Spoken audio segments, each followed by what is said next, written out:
Assalamualaikum warahmatullahi wabarakatuh. Salam bahagia selalu buat sahabat channel mirisnya kehidupan zaman sekarang. Mari kita simak dan mulai ceritanya. Di sebuah desa kecil yang tenang, tinggal seorang ibu bernama Sari. Sari adalah seorang wanita parubaya yang telah kehilangan suaminya beberapa tahun lalu. Sejak saat itu, hidupnya hanya dipenuhi oleh anak laki-lakinya, Budi. Budi, yang kini berusia 18 tahun, adalah satu-satunya penghibur dan harapan bagi Sari di tengah kesepian hidupnya. Mereka tinggal di sebuah rumah kecil yang sederhana, tetapi penuh dengan kasih sayang. Budi adalah anak yang penuh semangat dan selalu berusaha membuat ibunya bangga. Meskipun kondisi ekonomi keluarga mereka pas-pasan, Budi tidak pernah mengeluh. Setiap pagi, dia bekerja keras membantu ibunya di ladang atau melakukan pekerjaan kecil di sekitar rumah. Namun, Sari selalu khawatir tentang masa depan Budi. Dia tahu bahwa di luar sana, dunia sedang menunggu dan Budi akan segera meninggalkan desa untuk mengejar impian dan cita-citanya. Suatu hari, Budi datang dengan wajah penuh semangat dan kebahagiaan. "Ibu, aku diterima di universitas di kota. Aku bisa melanjutkan kuliah, Ibu," ujar Budi dengan wajah berseri-seri. Sari merasa campuran antara bangga dan sedih. Dia tahu ini adalah langkah besar bagi anaknya, tetapi di sisi lain, dia takut kehilangan satu-satunya orang yang selama ini menemaninya. "Sarikan hatimu, Bu. Aku harus pergi untuk masa depanku," kata Budi, seakan bisa membaca perasaan ibunya. Sari hanya bisa tersenyum, meski hatinya terasa hancur. Dia tahu ini adalah momen yang telah ditunggu-tunggu oleh Budi, tapi bagi Sari, itu adalah awal dari sebuah kehilangan yang mendalam. Hari keberangkatan Budi pun tiba. Sari memeluk anaknya erat-erat, berusaha menahan air mata yang hampir tumpah. "Hati-hati di sana, Nak. Jangan lupa pulang," bisik Sari sambil menyeka air mata yang mulai mengalir. Budi mengangguk, berjanji untuk selalu mengingat ibunya. Namun, Sari tahu bahwa perjalanan hidup Budi akan semakin jauh, dan hatinya pun semakin berat. Minggu-minggu pertama setelah Budi pergi, Sari merasa hidupnya kosong. Rumah kecil yang dulu selalu ramai dengan tawa dan cerita Budi kini terasa sepi. Sari berusaha untuk tetap sibuk, namun segala sesuatu yang dilakukannya hanya mengingatkannya pada anak laki-lakinya yang kini jauh di kota. Setiap malam, Sari duduk di beranda rumah mereka yang sederhana, memandang langit yang luas, berharap bisa merasakan kedekatan dengan Budi meski hanya melalui cahaya bintang. Budi, di sisi lain, merasakan hal yang sama. Meskipun kuliah dan kehidupan baru di kota begitu menggembirakan, hatinya tetap merindukan kampung halaman dan ibunya. Setiap kali ada kesempatan, Budi menelepon Sari, menceritakan kegiatan dan tantangan yang dihadapinya di kota besar. Namun, di balik ceria suaranya, Sari tahu betul betapa kesepian dan sulitnya hidup di tempat yang jauh dari rumah. "Bu, bagaimana kabar di rumah? Semoga ibu baik-baik saja ya. Aku kangen banget," kata Budi lewat telepon suatu malam. "Alhamdulillah, ibu baik-baik saja. Tapi ibu rindu sekali sama kamu. Nak, kamu pasti sibuk ya di sana?" jawab Sari dengan suara yang berat, menahan air mata.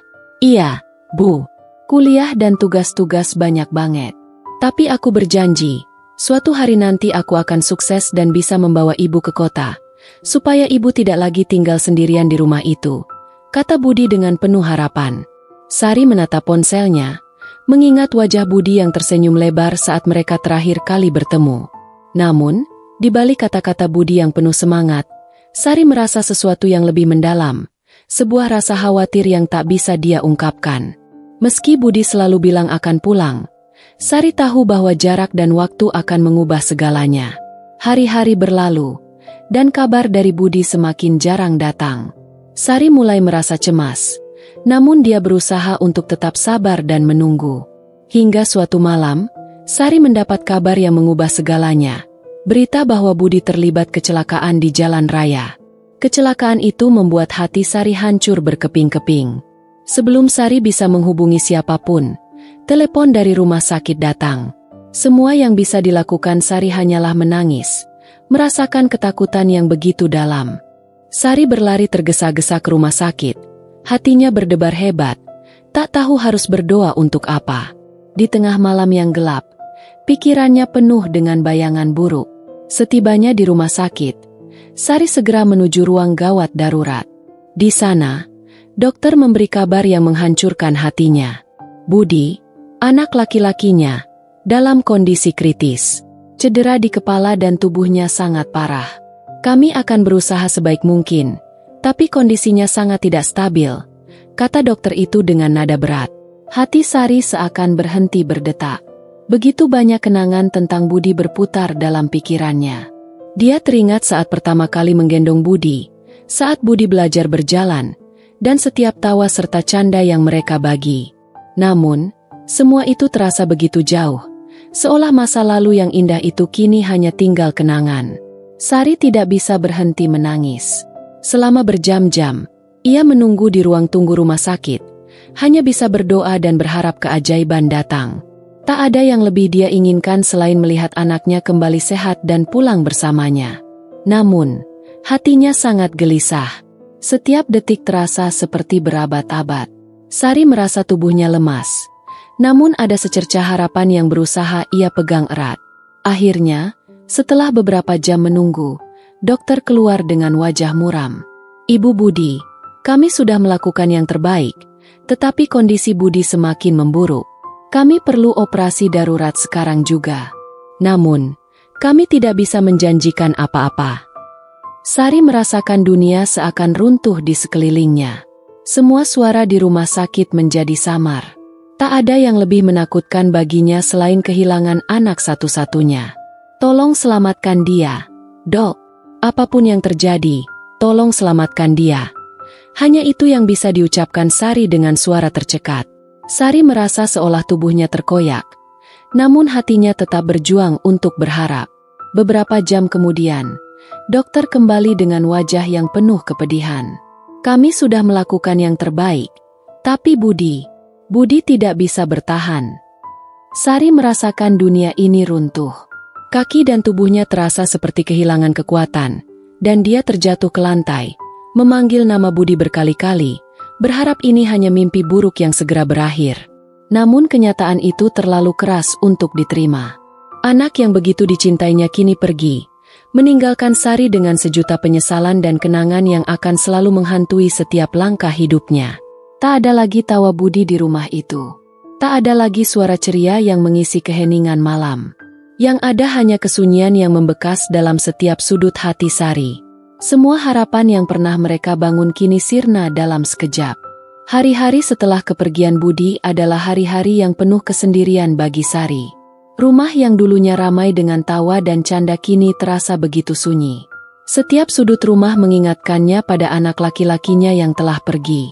Foto-foto Budi yang terpasang di dinding, baju-baju yang masih tergantung di lemari, dan mainan kecil yang dulu selalu ada di ruang tamu, semuanya seperti bayangan yang menantangnya untuk menerima kenyataan pahit ini. Sari merasa seolah dunia ini berhenti berputar, dan waktunya terjebak dalam keheningan yang tak pernah berakhir. Sari tidak lagi bisa tidur nyenyak.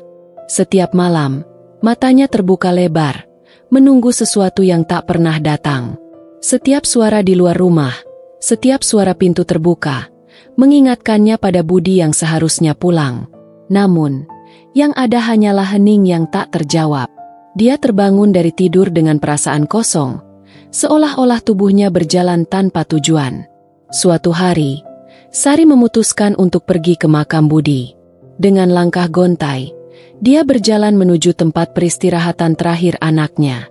Di sana, di bawah langit yang mendung, dia berdiri terpaku, memandang batu nisan yang terukir nama anaknya. Dalam diam, air mata Sari jatuh tanpa bisa dihentikan. "Anakku, kenapa kamu harus pergi begitu cepat? Apa yang harus ibu lakukan tanpa kamu di sini?" bisiknya. Suaranya serak oleh tangisan yang tak kunjung reda. Sari duduk di samping makam, menatap tanah yang menutupi tubuh anaknya, merasakan betapa beratnya kenyataan ini. Semua yang mereka rencanakan, semua yang mereka impikan bersama, kini hanya tinggal bayang-bayang. Dia merasa seolah-olah semua harapan yang ia pupuk selama ini telah hilang, begitu saja, bersama dengan Budi. Namun, saat duduk di sana, Sari tiba-tiba teringat akan janji Budi. Janji yang selalu diucapkannya sebelum pergi. Ibu, suatu hari nanti aku akan sukses, dan aku akan membawa ibu ke kota. Kita akan hidup dengan bahagia, ibu. Janji itu kini terngiang dalam pikirannya, dan meskipun hatinya penuh dengan kesedihan, Sari merasa bahwa janji itu adalah warisan terakhir yang bisa dia pegang. Budi memang telah pergi, tapi cinta dan harapan yang ia tinggalkan tidak akan pernah padam. Sari tahu bahwa meskipun fisik Budi tiada, jiwanya akan selalu hidup dalam kenangan dan dalam setiap doa yang dipanjatkan oleh ibunya. Dengan hati yang penuh kesedihan namun juga kedamaian, Sari berdiri dan memandang langit. Aku akan terus hidup, Nak, untuk memenuhi janji kita. Meski kamu tak ada lagi di sini, pulanglah, anakku, dalam doa ibu. Kata-kata itu, meskipun tertahan oleh tangis, menjadi sebuah pelepasan. Sebuah bentuk penerimaan yang, meskipun sulit, perlahan memberi kedamaian bagi jiwa yang terluka. Di tengah kesedihan yang tak terukur, Sari tahu bahwa Budi telah menemukan tempat yang lebih baik, dan dia, sebagai seorang ibu, harus belajar untuk melepaskan dan melanjutkan hidup.